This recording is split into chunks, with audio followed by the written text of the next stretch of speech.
അയ്യോ, ഒന്ന് ശരിക്കും മൗളി ഡാഡി.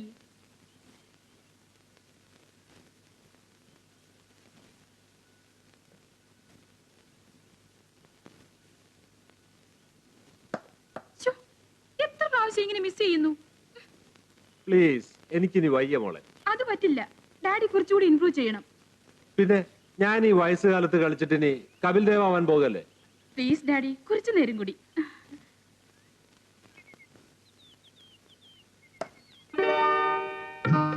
വണ്ടർഫുൾ ക്യാച്ച്, സമ്മതിച്ചു. ദിനേഷ് വന്നത് നന്നായി. നേരം വെളുത്തപ്പ തൊട്ട് ഇവളെ എന്നിട്ട് കഷ്ടപ്പെടുത്തുക. എന്റെ ദിനേഷ് എന്നെ ഒന്ന് രക്ഷപ്പെടുത്തും. അച്ഛൻ പോട്ടെ മോളെ. ഓക്കെ. പിന്നെ ഇതൊക്കെ ഒരു ജോലിയില്ലാതെ വെറുതെ ഇരിക്കുന്ന നിന്നെ പോലുള്ള കിറുക്കത്തികൾക്കുള്ള കളിയാ. കിറുക്കത്ത് മനസ്സിലായില്ലേ? ഞാൻ ഒരു ഡോക്ടറാ. നഴ്സിംഗ് ഹോമിൽ വരുന്ന രോഗികളെ നോക്കാനുള്ള സമയം പോലും കിട്ടാറില്ല. ഓ, എനിക്ക് കേൾക്കണ്ട. ഒരു ജനസേവനം. ഡോക്ടർമാരൊക്കെ 24 മണിക്കൂറും രോഗികൾക്ക് കാവലിരിക്കല്ലേ? അത്ര സമയമില്ലാത്ത ആൾക്ക് ആരോപ്പ ആളയച്ചത്? സുനി, ഏയ് സുനി,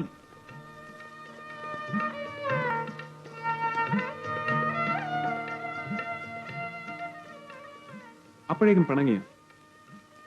ആ അത് പോട്ടെ, തന്റെ വക്കീൽ പരീക്ഷയൊക്കെ എന്തായി? കഷ്ടിച്ച് രക്ഷപ്പെട്ടോ? ഞാൻ LLB പാസ്സായത് ഇവിടെ ആർക്കും വലിയ ന്യൂസ് ഒന്നും അല്ലല്ലോ. അപ്പൊ പാസ്സായി? കോപ്പി അടിച്ചൊന്നും അല്ലല്ലോ? ആ മാർക്ക് തിരുത്തി ഡോക്ടർമാർ ആയവർക്ക് അങ്ങനെ തോന്നു.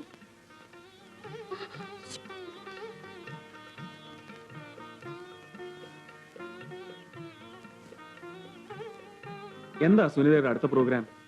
ഡാഡി എന്ത് പറയുന്നോ അതുപോലെ. പ്രാക്ടീസ് ചെയ്യട്ടെ, അല്ലാതെ ചുമ്മാ വീട്ടിലിരുന്നിട്ടെന്താ? അതേതായാലും കൊള്ളാം. വാ തുറന്നാൽ നുണ മാത്രം പറയുന്ന പെണ്ണുങ്ങൾക്ക് ഷൈൻ ചെയ്യാൻ പറ്റിയതാ വക്കീൽ പണി. അതുകൊണ്ട് ഏതായാലും അളവയൊന്നും വല്ലല്ലോ. വെറുതെ എന്തിനാ ദിനേഷ് വടി കൊടുത്ത് അടി വാങ്ങുന്നത്? ആ പുതിയ എസ്റ്റേറ്റ് ഒക്കെ വാങ്ങിയെന്ന് കേട്ടല്ലോ. എന്താ ഇത്ര ദൂരത്ത് പോയി വാങ്ങാൻ? അങ്ങനെ വേണ്ടി വന്നു. It was A matter of prestige.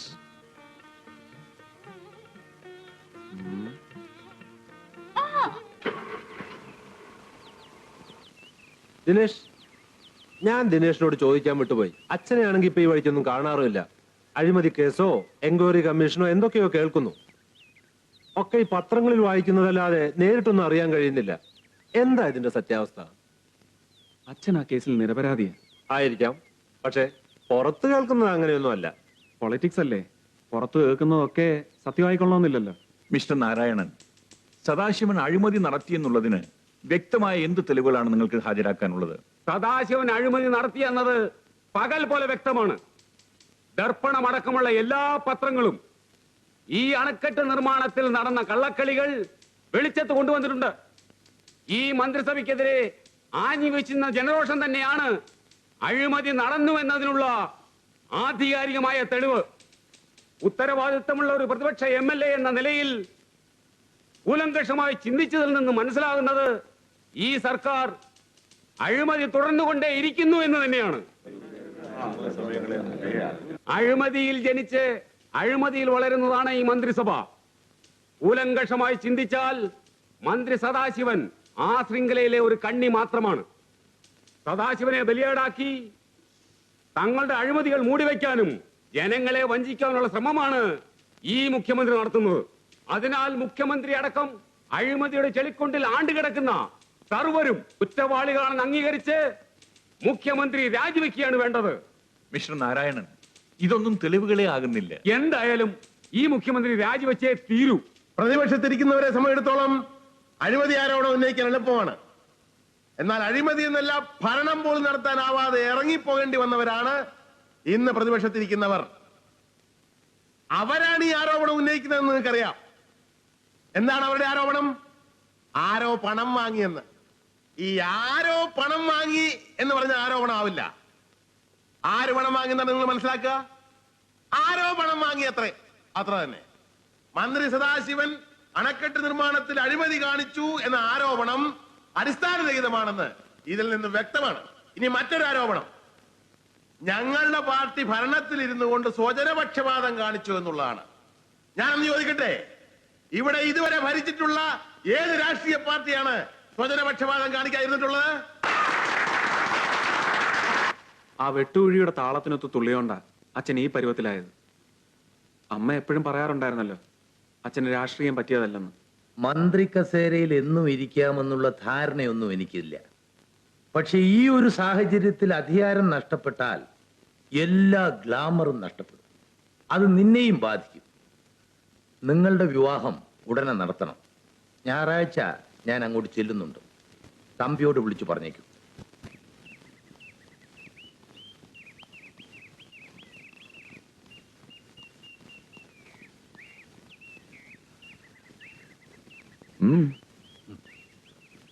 തന്റെ അച്ഛനും അമ്മയും എന്നെ ഒരുപാട് ചീത്ത പറഞ്ഞു.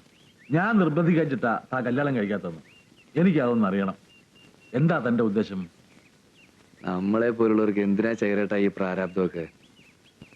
എന്നെ തന്റെ കൂട്ടത്തിൽ പെടുത്തണ്ട. എനിക്കാണെങ്കിൽ ഇതൊക്കെ സമയത്തിന് പറഞ്ഞു തരാനും ഓർമ്മിപ്പിക്കാനും ആരും ഉണ്ടായില്ല. എനിക്ക് അങ്ങനെയല്ലല്ലോ. അതൊക്കെ അതിന്റെ സമയം വരുമ്പോ ആലോചിക്കാൻ ചേരട്ടാ. നമ്മളൊക്കെ ഇങ്ങനെ ആയത് ഇങ്ങനെയൊക്കെ ആവണമെന്ന് വിചാരിച്ചിട്ടാണോ? ശരിയാ. ആരും ഇഷ്ടമുള്ള വേഷം തിരഞ്ഞെടുക്കുകയല്ല ചെയ്യുന്നത്. ഏതോ നിയോഗത്തിനനുസരിച്ച് ഓരോ വേഷം കെട്ടാൻ നിർബന്ധിതരായിത്തീരുന്നു. അത്രേ ഉള്ളൂ. ഡാൻസ് ഒരു പ്രൊഫഷനാക്കാൻ ഞങ്ങൾക്ക് ഉദ്ദേശമില്ല. അതുകൊണ്ട് തന്നെ പബ്ലിക് പെർഫോമൻസ് ഒന്നും സ്വീകരിക്കാറുമില്ല. ഏതായാലും ഈ ആശയം ശേഖർജിയുടെ തലയിൽ നിന്നും വന്നതായിരിക്കും. അല്ലാതെ ദേവി ഡാൻസ് ചെയ്യുമെന്ന കാര്യം ഇവിടെ ആർക്കും അറിയില്ലല്ലോ. ഇത് ഈ ഉരുളുപൊട്ടലിൽ കുടിൽ നഷ്ടപ്പെട്ടവരെ പുനരധിവസിപ്പിക്കാനുള്ള ഒരു ഫണ്ടിന് വേണ്ടിയാണ് ഈ പ്രോഗ്രാം. അതുകൊണ്ടാണ് ഞാൻ ഇവരോട് കൂടിയത്. 16-ാം തീയതിയാണ് പ്രോഗ്രാം ടാഗോർ തിയേറ്ററിൽ.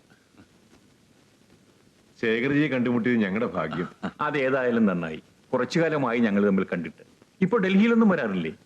വേണ്ടത്ര ദേഹസുഖമില്ല. പിന്നെ പത്രം ചെറുതാണെങ്കിലും അതൊരു വലിയ ബാധ്യതയാ. ആകെ കൂടിയുള്ള ബാധ്യത അത് മാത്രമാണല്ലോ. അല്ല, വേറെ ബാധ്യത വല്ലതും? അയ്യോ ഇല്ല. പൊരയ്ക്ക് തൂണും തനിക്ക് താനും.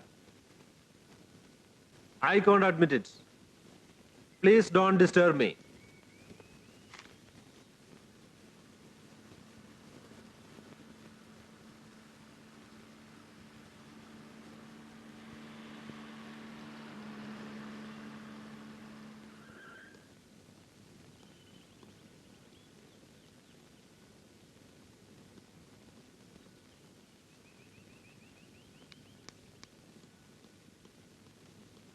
സദാശിവനോ? വരൂ.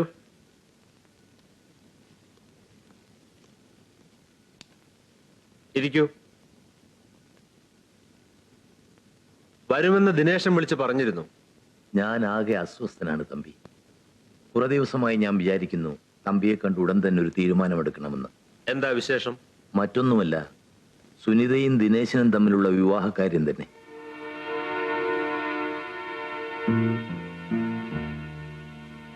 നമ്മൾ അങ്ങനെ ഒരു കാര്യത്തെക്കുറിച്ച് ഇതിനു മുമ്പ് സംസാരിച്ചിട്ടുണ്ടോ? അവര് തമ്മിൽ ഇഷ്ടമാണെന്ന് തമ്പിക്ക് അറിഞ്ഞൂടെ? ആയിരിക്കാം. അതുകൊണ്ട് ഞാൻ അവളുടെ അച്ഛനാണ്. എനിക്കും ചില തീരുമാനങ്ങൾ ഉണ്ടാകുമല്ലോ. തമ്പി എന്താണ് പറഞ്ഞു വരുന്നതെന്ന് എനിക്ക് മനസ്സിലാവുന്നില്ല. തുറന്നു പറയാം, ദിനേശനും സുനിതയും തമ്മിലുള്ള വിവാഹം നടക്കില്ല.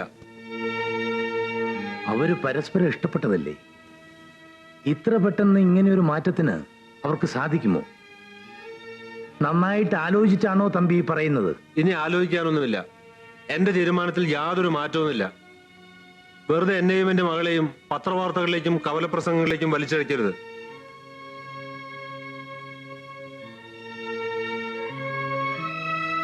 കൊള്ളാം, നന്നായിരിക്കുന്നു. ഒരു രാഷ്ട്രീയക്കാരന് പോലും ഇത്ര വിദഗ്ധമായി കാലുമാറാനാവില്ല.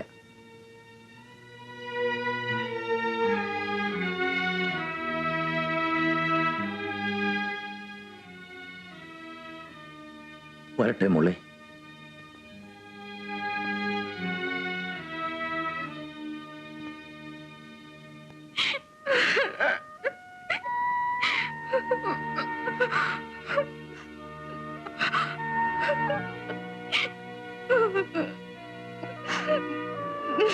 മോളെ, ഞാൻ പറഞ്ഞതൊക്കെ നിന്റെ നന്മയ്ക്ക് വേണ്ടിയാ. ആ ബന്ധം നമുക്ക് വേണ്ട മോളെ. എന്തുകൊണ്ടാണ് അച്ഛൻ ഇങ്ങനെ പറയുന്നതെന്ന് പിന്നീട് നിനക്ക് മനസ്സിലാവും.